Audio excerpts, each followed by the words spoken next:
Hello, everyone. My name is Bill Prater, and I'm glad to be a part of the interpersonal class this semester. And I want to briefly talk to you about a theory that I've been studying and I find to be fascinating, and that's relational dialectics theory. I start with a slide that's showing my age by showing you a Paula Abdul video from 1989 that says opposites attract, but I think it's very apropos for what we're going to talk about today, because opposites do attract.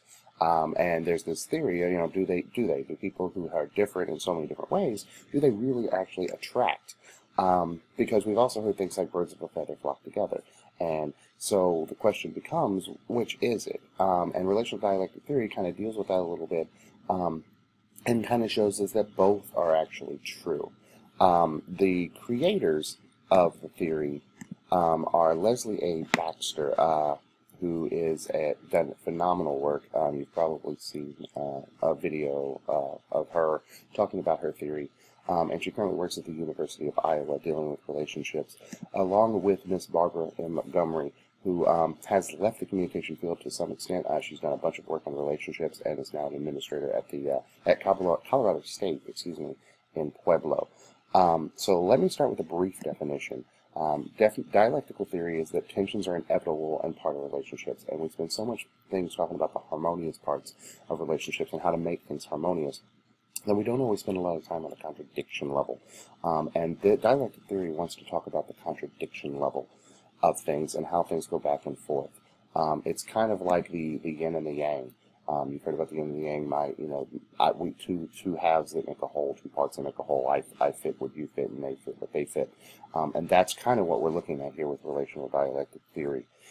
There's basically four common assumptions when it comes with that. And the first is that relationships are not linear.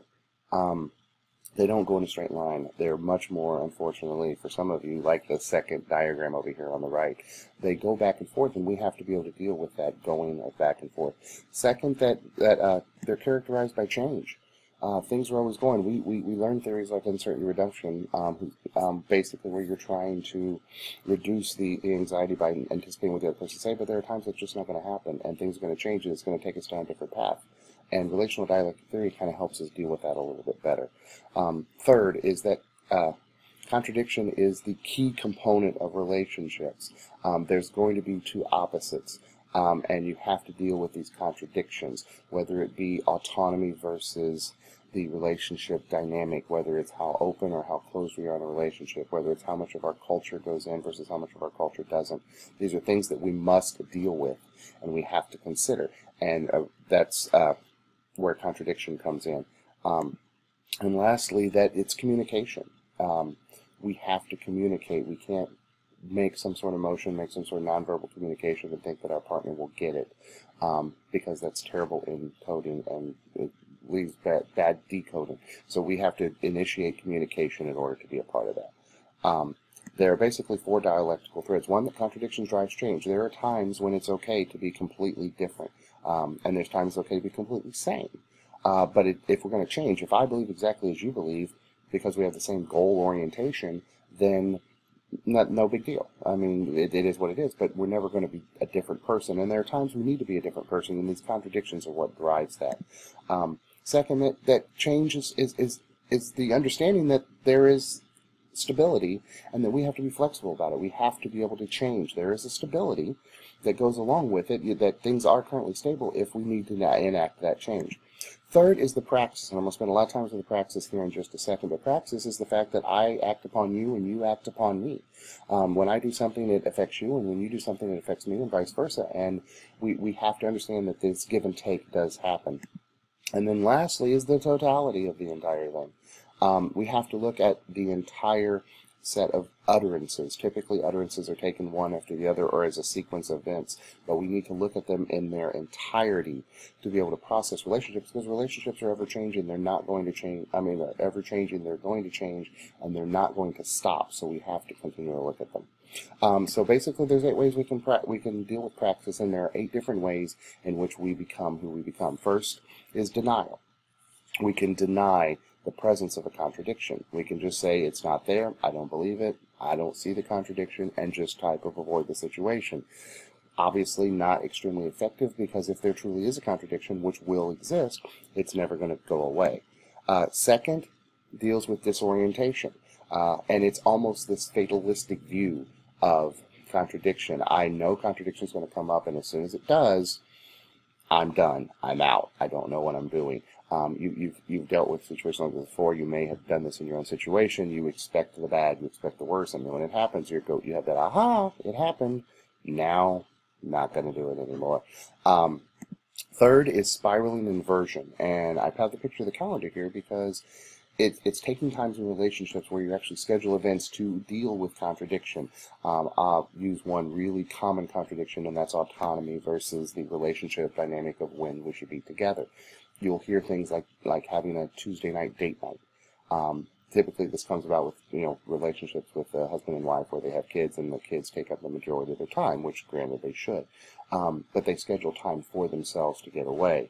If it's just two people in some sort of relationship, it's scheduling time to say, you know what, on Wednesday nights, we're not going to get together. We're going to have our individual time with our individual friends, or we're going to go into a different part of the house and we're going to do our own thing. It's maintaining your autonomy while still pairing with the relationship dynamic. That is what relationship dialectics does. It helps us to manage those contradictions of when I need to be myself and only myself for me, and when do I need to be somebody else. The fourth praxis pattern deals with segmentation. Very common example of segmentation is we're in a new relationship. My partner wants to know a lot about past relationships. I, on the other hand, don't want to know anything. So you kind of set a set of guidelines of, hey, this is okay for you to talk about here, or this isn't okay to talk about here, or I don't want to know this about you.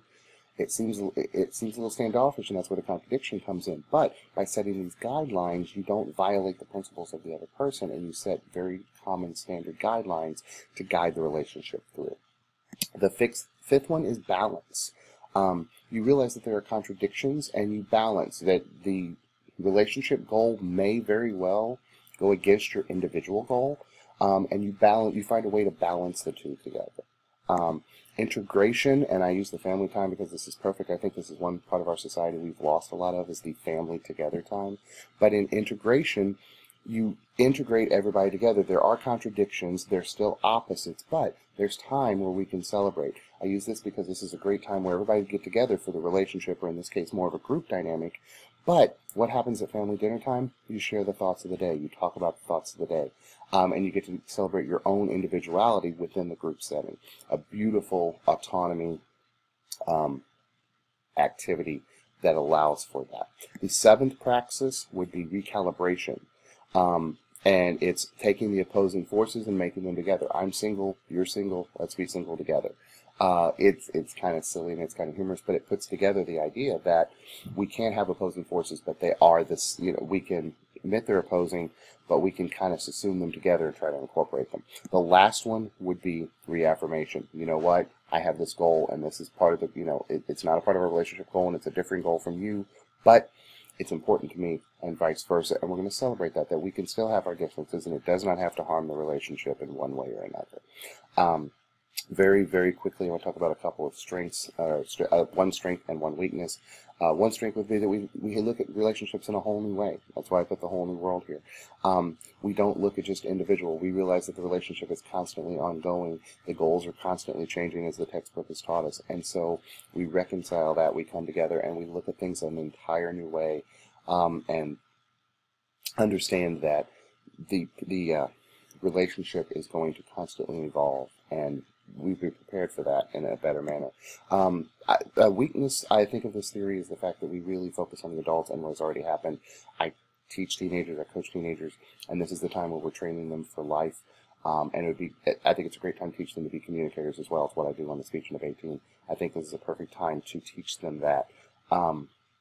And we don't do a lot of research in that area, and I think that's an area we need to go into. Ultimately, relationships are going to be like this sometimes. You're going to have the back and forth. You're going to have the contradiction. What determines really whether the relationship will fail or succeed and become the relationship that we probably want is going to come down to how we deal with these contradictions, because if we avoid them, they're going to blow up. We have to deal with them and find some way to use these patterns in order to fix them. So I think relational dialectic theory does a fantastic job of that. I think it's a wonderful interpersonal communication theory, if you have any questions, please ask me. I have a lot more, but obviously 10 minutes is a hard time to do that. So thank you. I look forward to seeing yours as well, and I want you guys to have a wonderful, wonderful day.